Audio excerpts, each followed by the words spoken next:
ምዕራፍ ዒስራ ምስላ ሰራሕተኛታት ኣታኽልቲ ወይኒ ይብለና መስሎሲ መንግስተ ሰማያት ነታኽልቲ ወይኒ ሰራሕተኛታት ክደሊ አንጊሁ ዝወፀ በዓል ቤት ትመስል። ምስቶም ሰራሕተኛታት ንነፍሲ ወከፎም ንመዓልቲ 1 ዲናር ክህቦም ምስተስማዕምዐ ክሰርሑ ናብ ኣታኽልቲ ወይኒ ሰደዶም። ብ3 ሰዓት ምስ ወፀ ድማ ስራሕ ዘይብሎም ካልኦት ኣብ ዕዳጋ ደው ኢሎም ረኣያ።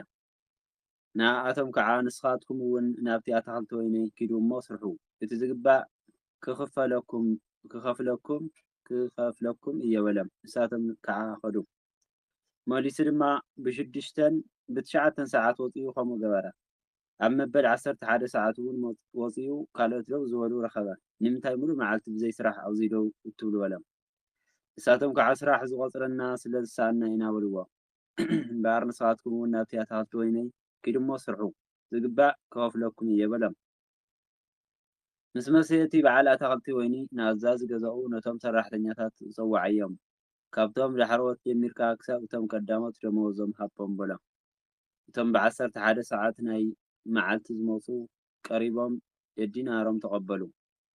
እቶም ቀዳሞት ምስ ቀረቡ ከዓ ካብቶም ዳሕሮት ዝበዝሕ ዝቕበሉ መሰሎም፣ ግና ንሳቶም እውን ደዲናሮም ተቐበሉ። ምስ ተቐበሉ ከዓ ነዞም ሓንቲ ሰዓት ዝሰርሑ ዳሕሮት ድኻም መዓልትን ሓሩር ምስ ዝፀርና ምሳና ኣደላዲልካዮም እናበሉ ኣብ ልዕሊ እቲ በዓል ቤት ኣጉረምረሙ። ንሱ ከዓ ንሓደ ካብኣቶም ዓርከይ ኣይዓመፅኩኻን ብሓደ ዲናር ዶ ኣይተስማዕማዕካንን? ዝብፅሐካ ዳ ሒዝካ ኸይድ፣ ነዚ ዳሕረዋይ ድማ ክንዲ ናትካ ክህቦ ፈቓደይ እዩ፣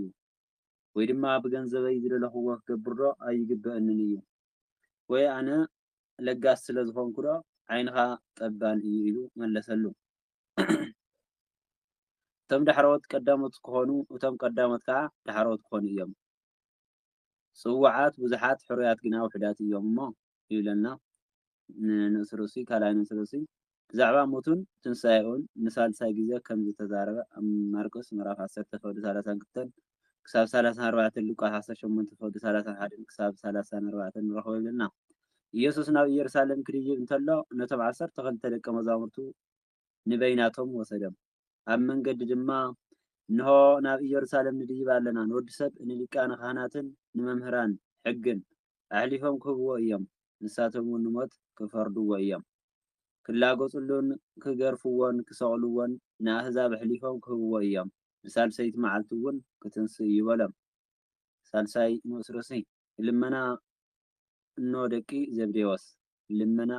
ዘብዴዎስ ማርቆስ ምዕራፍ 10:35 ክሳብ 45 ሉቃስ ምዕራፍ 22:24 ክሳብ 27 ዘሎ ረኽቦ። ድሕሪ እኖ ደቂ ዘብዴዎስ ምስ ደቃ ናብኡ ቀሪባ እናሰገደት ሓደ ነገር ለመነቶ። ኢየሱስ ከዓ እንታይ ትደልዩ በላ። ንሳ ድማ እዞም 2 ደቀይ ኣብ መንግስትኻ ሓደ ብየማንካ ሓደ ብፀጋምካ ክቕመጡ ግበረለይ በለቶ። ኢየሱስ ግና መሊሱ እትልምንዎ ኣይትፈልጡን ኢኹም፣ እቲ ኣነ ዝሰትዮ ጽዋዕ ክትሰትዩ ዶ ትኽእሉ በሎም። ንሳቶም ድማ እወ ንኽእል በልዎ። ኢየሱስ ከዓ ጽዋዕይ ክትሰትዩ ኢኹም ኣብ የማነይን ፀጋሜን ምቕማጥ ግና ነቶም ሰማያዊ ኣቦይ ዘዳለወሎም እዩ እምበር ኣነ ኣይኮንኩን ዝህብ በሎም። እቶም 10 ደቀ መዛሙርቱ ነዚ ሰሚዖም በቶም 2 ኣሕዋት ኮረዩ። ስለዚ ኢየሱስ ፀዊዑ ንኣህዛብ እቶም ሽሞኛታቶም ከም ዝገዝእዎም ዓበይቶም ድማ ኣብ ልዕሊ ኣቶም ከም ዝስልጥኑ ትፈልጡ ኢኹም። ኣባኻትኩም ግና ከምዚ ኣይኮነን። እቲ ካባኻትኩም ዓብይ ክኸውን ዝደሊ ኣገልጋሊኹም ይኹን።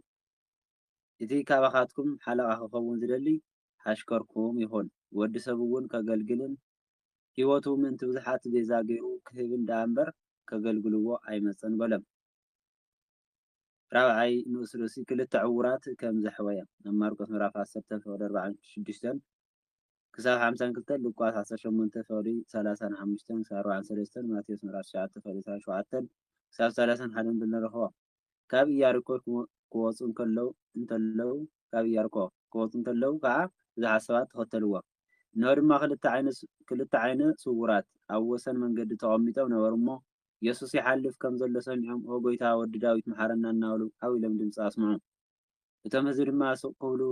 ዝገሰጽዎም፣ እቶም ህዝቢ ድማ ስቅ ክብሉ ገሰጥዎም። ንሳቶም ግና ኦ ጎይታ ወዲ ዳዊት መሓረና እናበሉ ኣበርቲዖም ድምፂ ኣስምዑን። ኢየሱስ ደው ኢሉ ፀውዖም እሞ እንታይ ክገብረልኩም ትደልዩ በሎም። ንሳቶም ድማ ኦ ጎይታ ኣዒንትና ክኽፈታ በልዎ። ኢየሱስ ድማ ራህርህሎም ኣዒንቶም እውን ዳሰሰ እሞ ሽዑ ረኣዩ ተኸተልዎ እውን ኢለና ተቅዱስ ቃል እግዚአብሔር አምላክ አሜን። ዝበልዖም ነጥበን በአፈ ቅዱሳንን ትጉሃንን መላእክት ይታረምልይ። እግዚአብሔር አምላክ ይክብረልይ። ቃለ ሕይወት የስምዐልና ስለ ቃሉ ናይ ተባሃለ በዓል ቤት ቅዱስ እግዚአብሔር አምላክና ስሙ ዝኸበረን ዝተመስገነን ይኹን። ወንጌል ማቴዎስ ምዕራፍ 20 ንኡሳት ክፍልታት ዝሓዘ እዩ። ቀዳማይ ምስላ ሰራሕተኛታት ኣትክልቲ ወይኒ፣ ካልኣይ ጎይታና ኢየሱስ ክርስቶስ ብዛዕባ ሞቱ ንሳልሳይ ግዜ ከም ዝተዛረበ፣ ሳልሳይ እንሆ ደቂ ዘብዴዎስ ንጎይታ ከም ዝለመነቶ፣ ራብዓይ ጎይታ ኢየሱስ ክልተ ዕውራት ከም ዝሓወየ። ቀዳማይ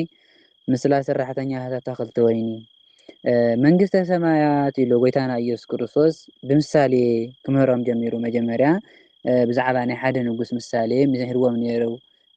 ሕዚ ንመይሱ ብዛዕባ ምሳሌ ኣብ ምዕራፍ 18 ብዛዕባ ናይ ሓደ ንጉስ ምሳሌ ምሕርዎም ነይሩ። ኣብ ምዕራፍ 19 ድማ እቲ መንግስተ ሰማያት ዓብዪ ንክርስቶስ ኩሉ ነገሩ ሓዲጉ ፍጹም ኮይኑ ንክርስቶስ ሓዲጉ ዝተኸተለ ኣብ ናይ እግዚአብሔር ኣብ ቅድሚ እግዚአብሔር ዓብዪ ይኸውን እዩ፣ 100 እጥፍ እውን ክረክብ እዩ እንዳምሃሮም መፅኡ ነይሩ። ሕዚ ድማ ካሊእ ምሳሌ ብምስላ ገይሩ ክምህሮም ጀመረ። ከምዚ ድማ ኢልዎም መንግስተ ሰማያት እሲ ናታክልቲ ወይኑ ሰራሕተኛታት ክደሊ አንጊሁ ዝወፀ በዓል ቤት ትመስል፣ በዓል ቤት ወይ ከዓ በዓል ግራት ትመስል። እዚ በዓል ቤት እዚ ምስቶም ሰራሕተኛታት ናፍቲ ግራቱ ናፍቲ ወይኑ ሰራሕተኛታት ካምፅ እሞ ነቲ ወይኑ ንክኩስኩሱ ሰራሕተኛታት ዘምፅእ ብለይቲ ዝወፀ ሰራሕተኛ ትመስል። ከይዱ ድማ ምስቶም ሰራሕተኛታት ሕድሕዶም ከምዚ ዓይነት ስምምዕ ተሰማሚዑ ሓደ ሓደ ዲናር ክህቦም እሞ ምስቶም ከዓ ምሉእ ማለት እናሰርሑ ክውዕሉ ኣብቲ ኣትክልቲ ከይዶም እናሰርሑ ንክውዕሉ ንሱ እውን ሓደ ዲናር ንክህቦም ተሰማምዖም። ሓደ ዲናር ማለት ናይ ሓደ ሰራሕተኛ ናይ ሓደ መዓልቲ ደመወዙ ኢልና ነርና። ሓንቲ ሓንቲ ዲናር ይክፈሉ ስለ ዝነበሩ ሓንቲ ዲናር ክወኩም ኢሉ ናብ ኣትክልቲ ወይኑ ይሰዶም። ንጉሆ ወፂኡ ማለት እዩ። ብሰለስተ ሰዓት ወፂኡ 3 ሰዓት ምስ ኮነ ድማ ናብ ወፀ እሞ ካልኦት ሰባት ከዓ ስራሕ ዘየብሎም ኣብ ዕዳጋ ደው ኢሉ ረኸበ። መጀመርያ ንጉሆ እትዩ 3 ሰዓት ምስ ወፀ እውን ካልኦት ስራሕ ፈቲሖም ኣብ ዕዳጋ ደው ኢሉ ረኸበ። ንዓኣቶም እውን ንስኻትኩም ናብቲ ተኽልቲ ወይኒ ኪዱ እሞ ኣብቲ ተኽልቲ ከይድኩም ስርሑ፣ ኣነ ከዓ ደስ ዝበለኒ ልበይ ዝፈቀዶ ክህበኩም እየ፣ ልበይ ዝሓስቦ ክህበኩም እየ ኢልዎም። ንሶም እውን ከይዶም መይሱ ካልኣይ 6:06 ወፂኡ ሳልሳይ 6:06 ምስ ወፀ ከምኡ 6:06 ሰዓት 9 ስራሕ ፈቲሖም ኣብ ዕዳጋ ጠጠው ዝበሉ ሰባት ረኺቡ። ነዚኣቶም እውን ኪዱ ናብቲ ግራተይ ምስኦም ስርሑ እሞ ልበይ ዝፈቀዶ ልበይ ዝሓሰቦ ደስ ዝበለኒ ክህበኩም እየ ኢሉ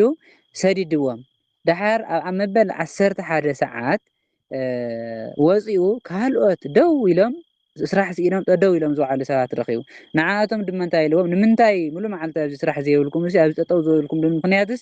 ንምንታይ ጠጠው ኢልኩም ኢሉ ሓቲትዎም። ሙሉእ መዓልቲ ኢሎም ስለ ዝውዓሉ ንምንታይ ጠጠው ኢልኩም ውዒልኩም ኢልዎም። ንሳቶም እንታይ እዮም ኢሎም ስራሕ ክንሰርሕ ወፂና ነርና፣ ስራሕ ደሊና ወፂና ነርና፣ ግን ዘስራሕና ሰብ ኣይረኸብናን እምበር ንሕናስ ክንሰርሕ ደሊና ክሳብ ሕዚ ጠጠው ኢልና ኣለና ኢሎም መሊሶም ብሉ። እምበር እንታይ ኢልዎም ንሱ ንስኻትኩም ኪዱ እሞ ናብ ኣትክልቲ ወይነይ ከይድኩም ስርሑ፣ ዝግባእ ከዓ ክኽፍለኩም እየ ማለት ዝግባእ ንዓይ ደስ ዝበለኒ ዝሓሰብክዎ ክህበኩም እየ ኢሉ ሰደዶም። ኣብዚ ግዜ እዚ ሰራሕተኛታት ክሳብ ሰዓት 12 እዮም ዝሰርሑ ነይሮም። እዞም ሰራሕተኛ እዚኣቶም ከዓ ሰዓት 11 እዩ ናብ ስራሕ ሰዲድዎም ዘሎ። እቲ ልበይ ዝፈቀዶ ክህበኩም እየ ዝሎም ዘሎ ሓንቲ ሰዓት ሰሪሖም እሱ ዝሓሰቦ ልቡ ዝሓሰበሉ ንክህቦም ኪዱ ኢሉ ሰደዶም። እዚ ምስላ እዚ ዝምስሎ ዘሎ ጎይታ ሓደ ዓብዪ ነገር ከረድኦም ስለ ዝደለየ ነዚ ምስላ ዝምስለሎም ዘሎ። ምስ መሰየ ድማ ኢልዎም እቲ በዓል ኣትክልቲ ወይኒ እዚ ንኣዛዚ ገዝኡ ነቲ ሹመኛ ነቲ ኣብ ገዝኡ ከም ሓላፊ ኮይኑ ዘስርሕ ንዕኡ ፀውዖ እሞ ነቶም ሰራሕተኛታትስ ደመወዞም ሃቦም። ካብቶም ዳሕረዎት ጀሚርካስ ክሳዕቶም ቀዳሞት ደመወዞም ሃቦም። እቶም ቀዳሞት እዩ ደመወዝ ዝተሰማምዐ ክንዲዚ ክህበኩም እየ ኢሉ ዝተሰማምዐ ምስቶም ቀዳሞት እዩ። ምስቶም ናይ መጀመርያ ሰባት ወኸይዱ ንጉሆ ወፂኡ ዝረኸቦም ሰባት ምስኦም ዝተሰማምዑ እምበር እቶም ዳሕረዎት ስምምዕ የብሎምን። ልበይ ዝፈቀዶ ደስ ዝበለኒ ክህበኩም እየ ኢልዎም ሕዚ ግን እተ በዓል ቤት ግን ነቲ ኣገልጋሊ ፀዊዑ እንታይ ኢልዎ ካብቶም ዳሕረወት ቀዲምካ ጀሚርካ ናብቶም ቀዳሞት ደመወዞም ሃቦም ኢሉ ነቲ ሽሞኛ ኣዘዞ እቶም ብ11 ሰዓት ዝኣተው ዳሕረወት 11 ሰዓት ዝኣተው ሓንቲ ሰዓት ዝሰርሑ ማለት እዩ እቶም 11 ሰዓት ዝኣተው ናብኡ መፂኦም ደዲናሮም ተቐቢሎም በቶም ናይ መጀመርያ ንጎ ዝተሰማምዑ ሰባት እቶም 11 ሰዓት ሓንቲ ሰዓት ዝሰርሑ እውን ዲናር ተኸፊሎም ምስቶም ሙሉእ ሰዓት ሙሉእ መዓልቲ ክሰርሑ ዝተሰማምዑ ምስኦም መዓረ ደዲናሮም ተኸፊሎም እቶም ቀዳሞት ምስ ቀረቡ ከዓ ካብኣቶም እቶም ናይ ንግሆ ማለት እዩ ኩሎም ደዲናር ተዋሂቦም ኣለዉ ካብ ዳሕረወት ጀሚሩ ደዲናር እንዳሃቦ መፂኡ ኣሎ እቶም ቅድሚ ኩሉ ዝኣተው ከዓ ቀሪቦም ነዚኦም ገሊኦም ፍርቂ ሰዓት ዝሰርሑ ገሊኦም እውን ሓንቲ ሰዓት ዝተሰርሑ ንሕና ሙሉእ መዓልቲ ምስ ዝወዓልና በቲ ናትና ደሞዝ ዝኸፈሎም ደኣ ንዓና ደኣ እንታይ ክበና ይኹን ሙሉእ መዓልቲ ኣብ ስራሕ ዝወዓልና ኢሎም ካሊእ እዮም ተፀቢዮም ነይሮም ካሊእ ነገር ክቦም ኢሎም ሓሲቦም ክበና ኢሎም ሓሲቦም ዝነበሩ እቶም ቀዳሞት ምስ ቀረቡ ግን ካብኣቶም ካብቶም ዳሕረወት እሲ ካብቶም ቀዳሞት ካብቶም ዳሕረወት ኣብሊፁ ዝተቐበለስ ኣይነበረን ኩሉ ንዕኦም እንታይ ይህዎም ደዲናሮም ይህዎም ንዕኦም እንታይ ነይሩ ስምምዖም ዲናር ክወኩም እየ ኣብ ስራሕ ውዓሉ በታ ስምምዖም በታ ውዕሎም ደዲናር ሂብዎም እዞም ሰባት እዚኣቶም ካሊእ እዮም ሓሲቦም ነይሮም ወሲኹ ክበና እዩ ነዚኦም እኮ ዲናር ዝሃቦም ምስ ንዓና እውን ካሊእ ክበና ኢሎም ሓሲቦም ስለ ዝነበሩ ምስ ተቐበሉ ግን ነዞም ሓንቲ ሰዓት ዝሰርሑ እቶም 11 ሰዓት ዝመፁ ማለት እዩ ነቶም ዳሕረወት ንሕና ሙሉእ መዓልቲ ናይዛ መዓልቲ እዚኣ ድኻም ሓሩር ፄርና ምስ ዝወዓልና ምሳናስ ኣመዓራሪኻዮም ኢሎም ኣጉረምረሙ ኣብ ልዕሊ እቲ በዓል ኣታኸልቲ ኣብ ልዕሊ እቲ ሃፍታም ንሕና ሙሉእ መዓልቲ እናሰርሐና ውዒልና እዚኦም ሓንቲ ሰዓት ሰሪሖም ምሸት መፂኦም ምሳና ማዓረ ጌርካዮም ደዲናር ሂብካና ንዖም ዲናር ንዓና ዲናር ሂብካና ንሕና ግን ሙሉእ መዓልቲ እናሰርሐና ውዒልና ናይቲ ፀሓይ ሓሩር እውን እንዳተወቅዓና ዝወዓልና ንሕና ኢና ንምንታይ ማዓረ ጌርካና ኢሎም ኣጉረምረሙ ኣብዚ ግዜ ተኣዛዚ ሹም እንታይ ኢሉ ንሱ ነቲ ኣዛዚ ሹም እንታይ ኢሉ መሊሱሎም ዓርከይ ኢሉ ኣይዓመፅኩኻን ኣይበደልኩኻን ብዲናር ደይኮንኩን ተሰማሚዐካ ነይረ ስምምዕናስ ብምንታይ ነይሩ ስምምዖም ብዲናር እዩ ኣይበደልኩኻን ኣይዓመፅኩኻን ብዲናርና ተሰማሚዕና በታ ስምምዕና መጠን ከዓ ከምታ ዝተሰማምዕናያ ሂበካ ኣለኹ ዝጉደልኩልካ ነገርስ የለን ዝበፅሐካ ዶ ሒዝካ ኪድ ተዘብፅሐካ እቲ ንዓኻ ዝግባእ ንሱ ሒዝካ ኺድ ኢልዎ ነቶም ዳሕረወት ድማ ክንድናትካ ክህቦም ፍቓደ እዩ ነቶም ዳሕረወት እንታይ ኢልዎም ልበይ ከም ዝፈቐዶ ደስ ከም ዝበለኒ ክወኩም እየ ኪዱ ኢሉ ይሰድዎም ነቶም ቀዳሞት ግን እንታይ ተሰማሚዕዎም እዩ ብዲናር ውዒሉ ብዲናር ውዕለ ኣትሎም ነቶም ብዲናር ተሰማምዖም ብዲናር ተሰማሚዕና ነርና ከምታ ብዲናር ተሰማምዓናያ ዲናር ሂበካ ኣለኹ ካብዚ ከዓ ዓመፅኩኻን ኣይበደልኩኻን ሲልካ ትትኸድ ይሕሸካ ኣነ ነቶም ዳሕረወት ልበይ ከም ዝፈቐዶ ክህቦም እሲ ይኽእል እየ ደስ ከም ዝበለኒ ክወኩም እየ ኢልዎም ስለ ዝነበረ ልበይ ከም ዝፈቐዶ ክህቦም እሲ ከም ፍቓደይ ክገብረሎም ኣይክእልን ድየ ኢሉ መለሰሉ መን ትሹም ነቶም ኣግረምሮም ሰባት ነቶም ቀዳሞት ሰራሕተኛ ወይ ድማ ብገንዘበይሲ ዝደለኽዎ ክገብር ዶ ኣይግብአንን እዩ ብንብረተይሲ ተደልየ እንተሃብክዎም ወሲኸ እንተሃብክዎም እንታይ ይምልከተካ ዝደለኽዎ ነገር ክገብርስ ኣይግብአንን ድዩ ብገንዘበይ ንዓኻ ከም ስምምዕና መጠን ብዲናር ተሰማሚዕካ ነይረ ዲናርካ ሂበካ ኣለኹ ኣብ ገንዘበይስ ኣይምልከተካን ወይ ኣነ ለጋስ ስለ ዝኾንኩስ ዓይንኻ ጠባን ድዩ ዓይንኻ ጠባን ድዩ መንቀኛ ዲኻ ኣነ ነቶም ሰባት ፅቡቕ ስለ ዝገበርኩሎም ነቶም ሰባት ስለ ዝሃብክዎምስ ንምንታይ ኢኻ መንቀኛ ትኸውን እዩ ስለ ዘለዎ ታገልጋሊ ምክንያቱ ንሱ ብስምምዑ ተዋሂቡሎ ነቲኦም ግን ብምሕረቱ ይህቦም ዘሎ ብርሕራሕኡ ይህቦም ዘሎ እምበር ዝግብኦም ኣይኮነን እቲ ደሞዝ ሕዚ ኣነ ርህሩህ ስለ ዝኾንኩ ኣነ ስለ ዝሃብክዎምስ ኣብ ገንዘበይ እንታይ ኢቲካ ኣነ ርህሩህ ስለ ዝኾንኩስ ንስኻ ንምንታይ መንቀኛ ትኸውን ንምንታይ መንቀኛ ትኸውን ኢሉ ነቶም ቀዳሞት ሰራሕተኛታት መለሰሎም ከምኡ ድማ እቶም ዳሕረወት ቀዳሞት ክኾኑ እዮም እቶም ቀዳሞት ከዓ ዳሕረወት ክኾኑ እዮም ፅዋዓት ብዙሓት እዮም ሕሩያት ግን ውሕዳት እዮም እሞ ኢሉ ጎይታ ሕዚ እሞ ኢሉ ቀፃሊ ካሊእ ታሪክ ስለ ዘሎ እዩ እምበር ቀዳሞ ተፀውዑ ብዙሓት እዮም ዝተሓረዩ ግን ውሕዳት እዮም እሞ እንታይ ኮይኖም እቶም ቀዳሞት ዝነበሩ ዳሕረወት ኮይኖም እቶም ዳሕረወት ዝነበሩ ከዓ ቀዳሞት ኮይኖም ኢሉ ጎይታና ኢየሱስ ክርስቶስ እዚ ምሳሌ እዚ ዝምስሎ ዘሎ ዓብይ ነገር ክምህሮም ስለ ዝደለየ ብምሳሌ ክገልጸሎም ስለ ዝደለየ ጎይታና ኢየሱስ ክርስቶስ እቲ በዓል ቤት ተባሂሉ ዘሎ እግዚአብሔር አብ እዩ እግዚአብሔር አብ እዩ ተኸልቲ ወይኒ ተባሂላ ዘላ ከዓ ሕጊ ኦሪት ሕጊ እግዚአብሔር ናይ መጀመርያ ሕጊ ሙሴ እያ ናይ መጀመርያ ሰራሕተኛታት ተባሂሎም ዘለው ድማ አይሁድ እዮም አይሁድ ቃል ኪዳን ተዋሂቦም ሕጊ ተዋሂቦም ተስፋ ተዋሂቦም ብዲናር ተሰማሚዕዎም ማለት ንዕኦም እቲ ሕጊ እቲ ኪዳን ንመን ተዋሂቡ ነይሩ ንአይሁድ ተዋሂቡ ነይሩ አይሁድ እዮም ናይ መጀመርያ ሰራሕተኛታት ንአይሁድ ተዋሂቡ ሰዓት 3 ሰዓት 6 እና 9 11 ዝተልዓሉ ግና በብዘመኑ ብክርስቶስ ዝኣምኑ ህዝብታት እዮም በብዘመኑ ብክርስቶስ ዝኣምኑ ህዝብታት እዮም ብዙሕ ዓይነት ትርጓሜ ኣለዎ ግን መሰረታዊ ነገር ክንሕዞ ዘለና እቶም ቀዳሞት አይሁድ እዮም እቶም 3 ሰዓት 6 ሰዓት 9 ሰዓት 11 ሰዓት ዝተፀውዕ ድማ በብዘመኑ ብክርስቶስ ዝኣምኑ ሰባት እዮም ሕዚ እሳቶም ቶም ብክርስቶስ ዝኣምኑ ሰባት ክርስቶስ ብስርሖም ብፃዕሮም ዘይኮነ ድሕንዎም ብምንታይ ድሕንዎም ብናቱ ምሕርነት ብናቱ ቸርነት የድሕንዎም ነቶም ቀዳሞት ንአይሁድ ሕጊ ይህዎም ነይሩ ሕጊ ተዋሂቦም ተስፋ ተዋሂቦም ተስፋን ሕጊ ሒዞም ስለ ፀንሑ ክርስቶስ ሞይትሎም ነቶም ዳሕረወት ንአሕዛብ ግን አሕዛብ እዩ ዝምልክቱ ሓፂሩ ንአሕዛብ ግን ክርስቶስ ሕጊ ይነበሮምን ተስፋ ይነበሮምን ብበዝሒ ምሕረቱ ግን እንታይ ገይርሎም ኣድሒንዎም ናብ ድሕነት ፀዊዕዎም ማለት እዩ በብዘመኑ ብክርስቶስ ዝኣምኑ እዮም ዝምልክቱ ካብ ሰዓት 3 ክሳብ ሰዓት 11 ዘለው ድሕሪዚ ኢሉ እቲ በዓል ተባሂሉ ዘሎ እግዚአብሔር አብ እዩ ኢልና ያለና እቲ ኣዛዚ ሹም ተባሂሉ ዘሎ ድማ ጎይታና ኢየሱስ ክርስቶስ እዩ ሰዓት ምስ ኣኸለ ሰዓት ምስ መሸየ ነቶም ሰራሕተኛታት ደሞዞም ሃቦም ማለት ምጽኣት እዩ ደሞዝ ዝኸፈለሉ ግዜ ምጽኣት ምስ ኣኸለ ክርስቶስ ንፍርዲ ክመጽእ እዩ ክርስቶስ ንፍርዲ ምስ መጸ ኣብ ምጽኣት ግዜ ንአይሁድ ከም ሕጎም ከም ተስፎኦም ክፈርደሎም ከም ስምምዖም ነቶም ካልኦት ብሰዓቱ ብክርስቶስ ዝኣመኑ ሰባት ግን ሕጊ ነይርዎም ተስፋ ነይርዎም ጽቡቕ ሰሪሖም ስለ ዘይኮኑስ ብናይ ክርስቶስ ምሕረት ብናይ ክርስቶስ ቸርነት ብናይ ክርስቶስ ቤዛነት እዮም ድሕረት ረኺቦም ነዚኦም እቲ ሹም ብበዝሒ ምሕረቱ ነቶም ሰባት ከም ዝሃቦም ክርስቶስ እውን ነዞም ሰባት እዚኣቶም ብበዝሒ ምሕረቱ ያጽድቆም ንአይሁድ ከዓ ከምቲ ዝተሰማምዖም ከም ውዕሎም ፍርዶም ይህቦም ማለት እዩ ኣብዚ ግዜ እዚ ነቲ ሹም ንምንታይ ምስዚኦም ማዕረ ጌርካና ኢሎም እግሮም ሪሞም ኢሉ እዚ አይሁድ ጎይታና ኢየሱስ ክርስቶስ ኣብ ፍርዲ ግዜ ከምዚ ገይሩ ክፈርድ እንከሎ ከጉርምርሙ እዮም ምክንያቱ ንሕና ናይ ተስፋ ሰባት ንሕና ናይ እግዚአብሔር ሰባት ኢሎም ከጉርምርሙ እዮም ማለት ዘይኮነ አይሁድ እዚ እንትርፊ ንሶምስ ካሊእ ወገን ክድሕን ስለ ዘይደልዩ ካሊእ ወገን ክድሕን ስለ ዘይደልዩ ማንም ሰብ ክድሕና ይደልዩን አይሁድ እንታይ ደኣ በይኖም ጥራሕ ናይ እግዚአብሔር ሰባት ኢሎም ዝሓስቡ እቲ ምጉርምራሞምስ በይኖም ጥራሕ ስለ ዝሓስቡ እዩ ጎይታና ኢየሱስ ክርስቶስ ዳሕረወት ቀዳሞት ክኾኑ እዮም ቀዳሞት ከዓ ዳሕረወት ክኾኑ እዮም ማለቱ ቀዳሞት አይሁድ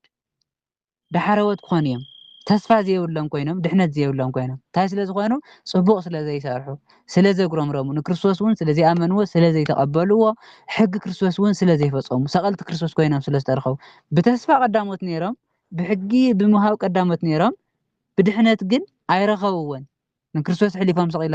ሰቒሎሞ እውን ኳስ ኣይተነሱን ዳሕረወት ኮይኖም ቀዳሞት ነይሮም ዳሕረወት ኮይኖም ዳሕረወት ድማ እቶም ካብ ሰዓት 3 ጀሚሮም ክሳብ ሰዓት 11 ዝተፀውዑ ዝበልናዮም በብግዚኡ ዝኣምኑ ኣረማውያን ነይሮም ብክርስቶስ ዝኣምኑ ብናይ ክርስቶስ ድሕነት ዝረኸቡ ሰባት እዮም እዞም ሰባት እዚኣቶም ዳሕረወት ነይሮም ግን ቀዳሞት ክኾኑ እዮም ምስ መን ማዕረ ኮይኖም ምስቶም ናይ መጀመርያ ተስፋ ዝተዋሃቦም ሰባት ናቶም ቦታ ሒዞም እቲ ንዕኦም ተዋሂቡ ዝነበረ ኪዳን እቲ ንዕኦም ተዋሂቡ ዝነበረ ጸጋ ኣብ መን ተፈጺሙ ኣብቶም ዳሕረወት ኣብቶም ኣህዛብ ዝነበሩ አይሁድ እቲ ኪዳን እቲ ተስፋ እቲ ሕጊ ሒዞሞ ነይሮም እምበር ኣይተጠቐሙሉን ዝተጠቐሙሉ መን እዮም ኣህዛብ እዮም ኣህዛብ ማለት ሃይማኖት ዘይነበሮም ኣምልኮ ጣዖት ዝፍጽሙ ዝነበሩ ንእግዚአብሔር ዘይፈልጡ እዮም እዚኦም ኩሎም ብክርስቶስ ስለ ዝኣመኑ ንክርስቶስ ስለ ዝተቐበልዎ ቀዳሞት ኮይኖም ድሕነት ረኺቦም ምሳሌ ዝመስልሎም ኣብዚ ክንመሃሮ ዝግባእ ጎይታና ኢየሱስ ክርስቶስ ንአይሁድ ከም ሕጎም ነቶም ካልኦት ህዝቢ ድማ ብበዝሒ ምሕረቱ ከም ዘድሓኖምን ናብ መንግስቲ ሰማያት ከም ዘውርሶምን እያ ታርድአና ካብኡ ድማ እቲ በዓል ቤት ተባሂሉ ዘሎ እግዚአብሔር አብ እዩ ምሳሌ እዩ እግዚአብሔር አብ እዩ እቲ ኣዛዚ ሹም ተባሂሉ ዘሎ ጎይታና ኢየሱስ ክርስቶስ ደሞዝ ከም ዝህብ ጎይታና ኢየሱስ ክርስቶስ ንፍርዲ ከም ዝግለጽ ንኩሉ ከዓ ማዓረ መንግስተ ሰማያት ከም ዘውርሶ እቲ መንግስተ ሰማያት ትውረስ ድማ ብምሕረት እምበር ብናይ እግዚአብሔር ምሕረት እምበር ብናይ ክርስቶስ ምሕረት ብናይ ክርስቶስ ጽድቅን ቤዛነት እምበር ብናይ ደቂ ሰባት ጻዕሪ ብናይ ደቂ ሰባት ስራሕ ከም ዘይኮነ ያታርደና ቀዳሞት ዳሕሮት ኮን ማለት ከዓ ቶም ዳሕሮት ዝነበሩ አህዛብ ትናይቶም ቀዳሞት ተስፋ መንግስተ ሰማያት ኑራሶም ይዘመልክት ማለት እዩ ካልአይቲ ብዛዕባ ሞቱን ትንሣኤኡን ሳልሳይ ጊዜ ጎይታና ኢየሱስ ክርስቶስ ካልአይ ክፋል ማለት ከም ዝተዛረበ ቀዳማይ እና ካልአይ አዛብያ ቤተዛሪው ነይሩ ማለት እዩ ቀዳማይ ኣብ ምዕራፍ 16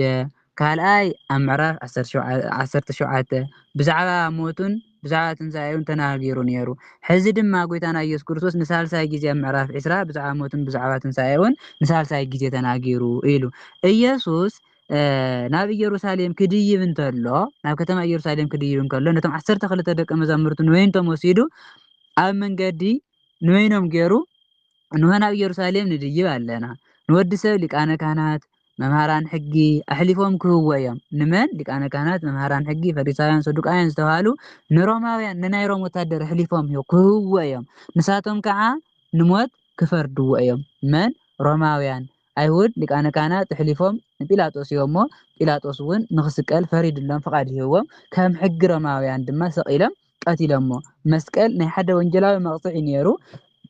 እዚ ዝገብርዎ ዝነበሩ ከዓ ሮማውያን እዮም ከም ገይሮም ዝቆፅዑ ነይሮም ከም ሕጊ ሮማውያን ኣሕሊፎም እዮም ሮማውያን ከዓ ንጎይታና ኢየሱስ ክርስቶስ ሰቂሎም ቀቲሎም እዚ ቅድም ምዃኑ ጎይታና ሃዋርያት ዝነግሮም ዘሎ ንሳልሳይ ጊዜ እዚ እውን ደጋጊሙ ዝነግሮም ዘሎ ሃዋርያት እንታይ እዮም ዝሓስቡ ዘለው ክርስቶስ ክነግስ ሞ ስልጣን ክሕዙ እዮም ዝሓስቡ ዘለው ሕዚ ክርስቶስ ግን ከም ዝመውት ደጋጊሙ ይነግሮም ኣሎ ያፍልጦም ኣሎ ክመውት እየ ኢዝሎም ዘሎ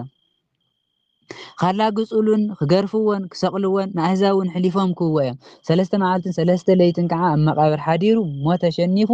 ክትስእ እዩ ኢሉ ብዛዕባ ሞቱ ትንሣኤኡ መከርኡ ንሳልሳይ ጊዜ ንሃዋርያት ዝነግረሉ ዘሎ ምክንያት ሃዋርያት ዝሓስብዎ ዘለው ሓሳብ ክሓድግዎ ክርስቶስ ናብ ኢየሩሳሌም ዝድይብ ዘሎስ ክነግስ ዘይኮነስ ምእንቲ ደቂ ሰባት ክመውት ከም ዝኾነ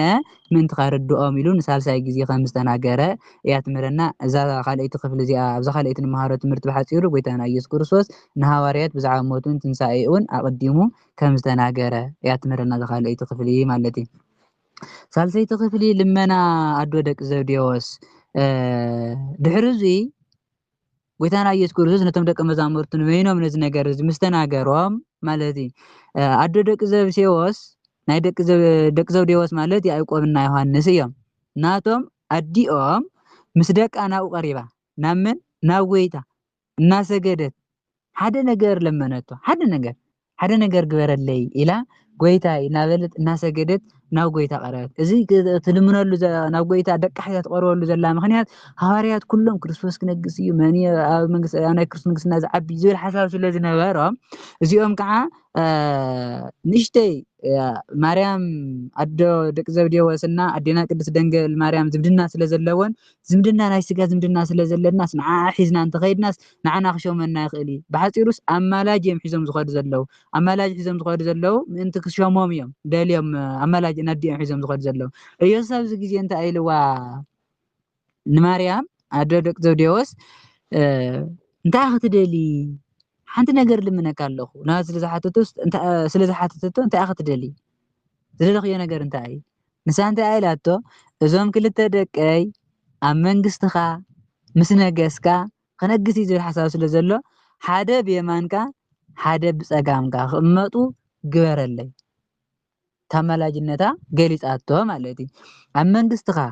ምስ ነገስካ ተሓደ ቀኛዝማች ተሓደ ግራዝማች ጌርካ ሹመለይ ንመን ንደቃ ንያዕቆብን ንዮሐንስን ነዚ እያ ትልመናስ ካሊእ ነገር ዘይኮነ ደቃ ክሽወሙላ እያ ናብ ጎይታ እናለመነት መፅያ ወይ መለኮታዊ ሓይሊ ፈውስ ክግበረላ ዘይኮነስ ስልጣን ክሕዙላ ደቃ ናብ ጎይታ እናለመነት መፅያ ኢየሱስ ግን ኣብዚ ግዜ እንታይ ኢሉ መሊሱ እቲ ልምንወስ ኣይትፈልጡን እንታይ ከም ትልምኑስ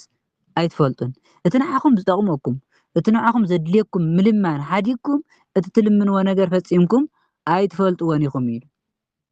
እቲ ኣነ ዝሰትዮ ጽዋእስ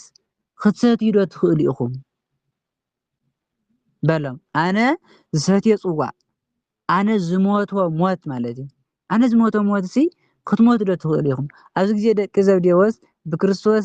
ሓደ ብየማኑ ሓደ ብፀጋሙ ክቕመጡ ምድላዮም ክርስቶስ ክነግስ እዩ ዘይኮነ ዝሎም ዘሎ ክመውት እየ ዝሎም ዘሎ ሓደ ብየማኑ ሓደ ብፀጋሙ ክነግስ ምሕሳቦም ግን እዚኦም ሓደ ብየማኑ ሓደ ብፀጋሙ ክስቀሉ ይሓስቡ ኣለዉ ማለት እዩ ጎይታ ግን እንታይ ኢልዎም እቲ ናተይ ሞት ክትሞቱ ትኽእሉ ዲኹም ናተይ ፅዋዕ ክትሰትዩ ትኽእሉ ዶ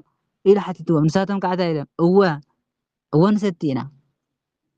ክንካፈል ንኽእል ኢና ክንሰቲ ንኽእል ኢና ኢሎም ምክንያቱ ምእንቲ ስም ክርስቶስ ስለ ዝሞቱ ምእንቲ ስም ክርስቶስ መከራ ስለ ዝቕበሉ እወ ክንመውት ንኽእል ኢና ሓደ ንጉስ ቀደም ኣብ ጎኑ ዘቕምጦ ኣገልጋሊኡ እንታይ ኢሉ ዘቐምጦ ዝነበረ ሞተይ ሞትካ መከራይ መከራኻ ኢሉ ኣምሒሉ ኣብ የማኑ ዘቐምጦ ነይሩ እዚኦም እውን ከምኡ ስለ ዝመሰሎም ሞተይ ምሟት ትኽእሉ ዶ ክብሎም ከሎ እወ ንኽእል ኢና ኢሎም ከምቲ ነገስታት ናብ ጎኖም ከቕርብዎ ከለዉ ዘምሕልዎ መሓላ ስለ ዝመሰሎም ከምኡ ኢሎም እወ በሉ ካልኣይ እውን ከምዚ ኢልዎም ጽዋኤስ ክትሰትዩ ኢኹም ጥምቀተይ እውን ክትጥመቑ ኢኹም ኣብ የማንን ኣብ ፀጋምን ምቕማጥሲ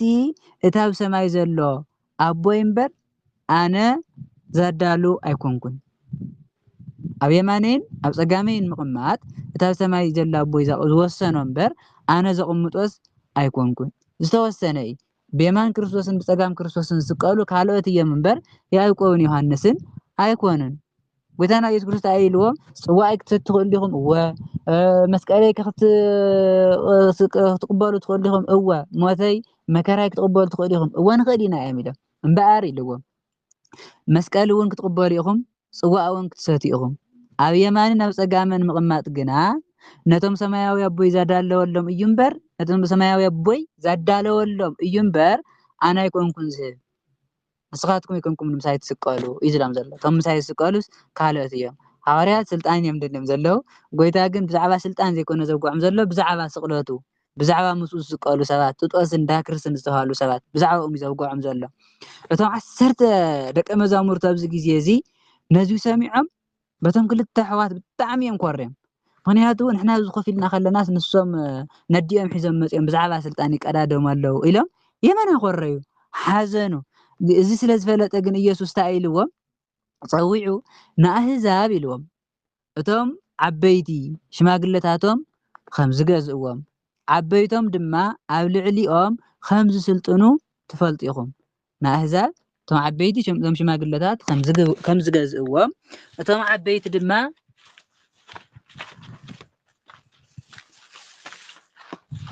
ኣብ ልዕሊኦም ከም ዝስልጥኑ ትፈልጡ ኢኹም ኣብ ልዕሊኦም ከም ዝስልጥኑ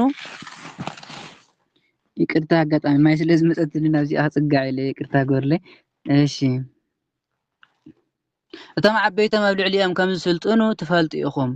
ኣባኻትኩም ግና ኢሉ ጎይታ ኣባኻትኩም ግና ኣህዛብ እቶም ሽሞኛታት ይገዝእዎም እቶም ሰብ ስልጣን ይገዝእዎም እቶም ዓበይቲ እቶም ወነንቲ ግን መን እዮም እቶም ሽማግለታት ናይቲ ዓዲ ዓበይቲ እዮም ነይሮም ጎይታ ግን እንታይ ኢልዎም ኣብዚ ግዜ እዚ ኣባኻትኩም ግና ከምዚ ይኮነን ኣመን ኣብ ሃዋርያት ኣዛዝን ተኣዛዝን የለን ኣብ ልዕሊኹም ስልጣን ዝሓዘ ሰብ የለን ኩልኻትኩም ሓደ ኢኹም ንማልኩም ዝብል ዘሎ ኣባኻትኩም ግና ከምዚ ይኮነን እቲ ካባኻትኩም ዓብይ ክኸውን ዝደሊ እንታይ ይኹን ኣገልጋሊኹም ይኹን እቲ ካባኻትኩም ዓብይ ነገር ዝደሊ ኣብ ምዕራፍ 18 ቁጥር 3 ነጊርዎም ነይሩ ከምዚ ህፃን እዚ እንተዘይኮንኩም ከምዚ ህፃን እዚ ኣገልጋሊ እንተዘይኮንኩም ከምዚ ህፃን እዚ ንጹሕ እንተዘይኮንኩም ዓበይቲ ክትኮኑ ይትኽእሉን ኢልዎም ነይሩ ሕዚ ድማ ጎይታ እንታይ ኢልዎም ካባኻትኩም እዚ እቲ ዓብይ ክኸውን ዝደሊ እንታይ ይኹን ኣገልጋሊ ይኹን እምበር እንታይ ኣይድለ ስልጣን ኣይድለ ኣዛዚ ክኸውን ኣይድለ እንታይ ደኣ ትሕት ኢሉ ከገልግል ይድለ ኢሉ ኣረድኦም እቲ ካባኻትኩም ሓለቓ ክኸውን ዝደሊ እውን ሓሽከርኩም ይኹን ተኣዛዚኹም ይኹን ኣገልጋሊኹም ይኹን እምበር ኣዛዚ ኮይኑ ኣብ ላዕሊ ኮፍ ኢሉ ከምቶም ናይ ቀደም ነገስታት ኮፍ ኢሉ እናተሰገደሉ ክነብርሲ ኣይድለ ኢልዎም ወዲ ሰብ እውን ኢሉ ንባዕሉ ንጎይታ ማለት እዩ ወዲ ሰብ እውን ከግልግልን ሂወቱ ምእንቲ ብዙሓት ሰባት ቤዛ ገይሩ ክህብ እንዳ እምበር ከገልግልዎ ኣይመፀን በሎም ክርስቶስ ናብዚ ምድሪ እዚ ኣገልጋሊ ኮይኑ ይመጽ እምበር ክግልገል ኣይመፀን ኣነ እውን ናብዚ ምድሪ እዚ ኣገልጋሊ ኮይኑ መጽ እምበር ክተገልግሉኒ ኣይመጻኹን ንስኻትኩም ድማ ኣገልገልቲ ኮኑ ዓበይቲ ክትኮኑ እንድሕር ደሊኹም ኣብ ናይ እግዚአብሔር ክብሪ ልዕል ዘለ ቦታ እንድሕር ደሊኹም ኣገልገልቲ ደኣ ኮኑ እምበር ስልጣን እንድሕር ትደልዩ ኮይንኩም أنا እግዚአብሔር ጸጋ ክፍል أنا እግዚአብሔር መንግስቲ ክፍል የብልኩምን ኣነ ኣገልጋሊ ኮይነ መጽ እምበር ከገልግሉ ነው የመጻኹን ንስኻትኩም ከዓ እዚ ነገር እዚ ኣኻብ ልብኹም ኣውጽዎ ኢሉ ተሓሲቦም ዝነበሩ ንግስና ካብ ልቦም ኣውጸሎም ምክንያቱ ንሕናስ ስልጣን ሒዞም ኣብ ልዕሊና ኮይኖም ዝእዙዙና መሲልና እምበር እቲ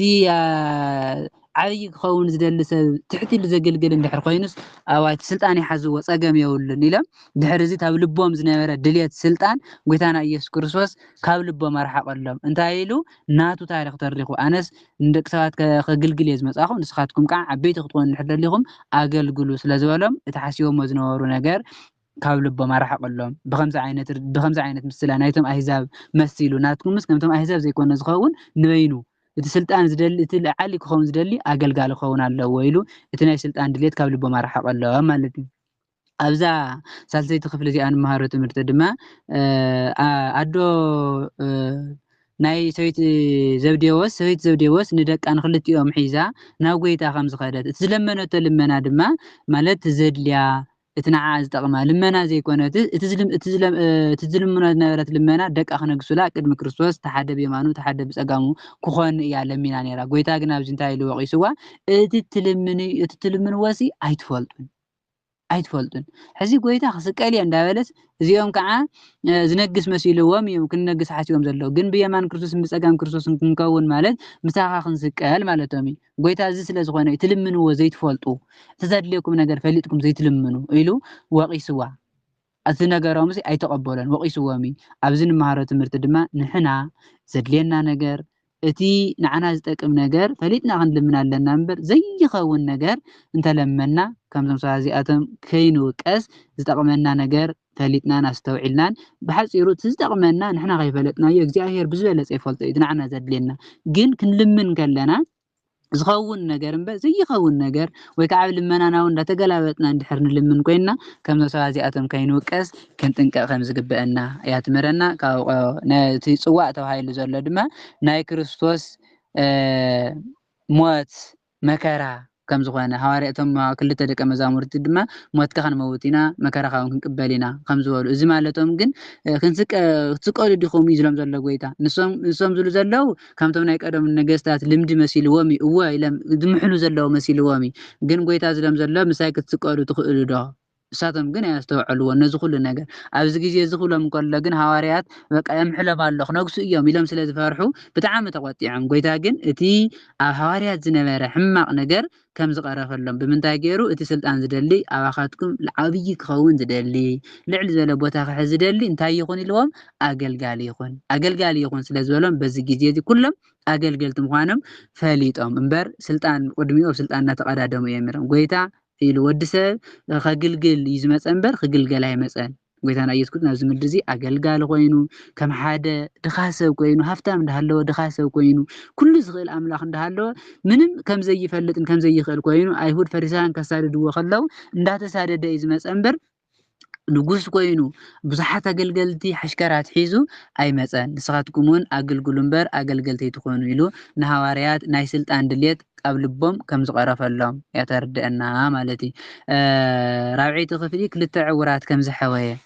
ካብኡ ኢያሪኮ ዝተባሃለ ቦታ እዩ ነይሩ እዚ ክገብሩ ከለው ካብቲ ቦታ እሱ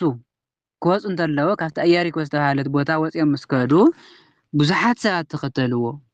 ድሕሪ ጎይታ ብዙሓት ሰባት ተኸተሉ ካብ ኢያሪኮ ወፂ ክኸድ እንከሎ እንሆ ድማ ክልተ ዓይነ ስውራት ኣብ ወሰን መንገዲ ተቐሚጦም ነበሩ እሞ ክርስቶስ ክሓልፍ እንከሎ ካብ ኢያሪኮ ወፂ ክኸድ ከሎ ብዙሓት ሰባት ተኸቲሎም ኣለው ክልተ ዓይነ ስውራት ከዓ ኣብ መንገዲ ኮፍ ኢሎም ነበሩ ኢየሱስ ይሓልፍ ከም ዘሎ ሰሚዖም ክርስቶስ በቲ መንገዲ ይሓልፍ ከም ዘሎ ሰሚዖም ኦ ጎይታ ወዲ ዳዊት መሓረና እንዳበሉ ዓው ኢሎም ድማ ድምፂ የስምዑ ነበሩ ይጮኹ ነበሩ ኦ ጎይታ ወዲ ዳዊት መሲሓዊ ዘርኢ ንጉስና እዮም ዝብሉ ዘለው መሓረና ራህርህልና እንዳበሉ ድምፆም ኣስምዑ እዞም ሰባት ድምፆም ዓው ኣቢሎም ኣበርቲዖም ራህርህልና መሓረና እናበሉ ክዳመፁ ከሎ ኢየሱስ ደው ኢሉ ፀዋዖም እሞ እንታይ ክገብረልኩም ኢኹም ትደልዩ ራህርህልና محارنا تقول زلهم أنت أخبروا لكم يتدليو إلى حتى تم قويت حاجة تزدلي ونجار تافي وما لا تكون تزدلي ونجار تنوعهم تقوم نجار يفلت إيو جين أبز خمسة لز حتى مزلا من أنت بعلم خجلت قوة من أنت خجلت قوة سلزلي خمسة لز حتى مزلا ساعتهم كان تعلمه وقويتها عينتنا كخفتها كنرينا ندلي بلوه كنرينا ندلي سناتنا رهرهلنا لك هذا الناس نمرأيو خنرئ دلينا أينا بلوه يسوس كن رهرهل لما عينتم دهاسسه عينتم دهاسيسو شعور أيو عينتم دهاسسه مما كم تسمز دليوا رأيو خريو خالو ددحر قويتاون تختلو مجمريا رهرهلنا نداولو چيهم نيرم قويتا تطويلو چوهتم سميعو أوياتم سميعو كم تزدليوا مسفصملم كافت زنبرم عين سورنا تفويسم دحينم ددحر قويتا تختلو ويتانا يسوع كريستوس كاب إياريكو وصي نا يروساليم كأتون كله نا يروساليم كخد كله مالتي نخسك ألس نا سومنات كقرون كله بخبرنا يروساليم كأتو قرون كله نا يروساليم داخل نا قرب من هاللو يزي نا كا نا هسائنا بخبرنا يروساليم كأتو دحريو نخسك أل سومن سلات قروة نا يروساليم يديبالو نخسك ألون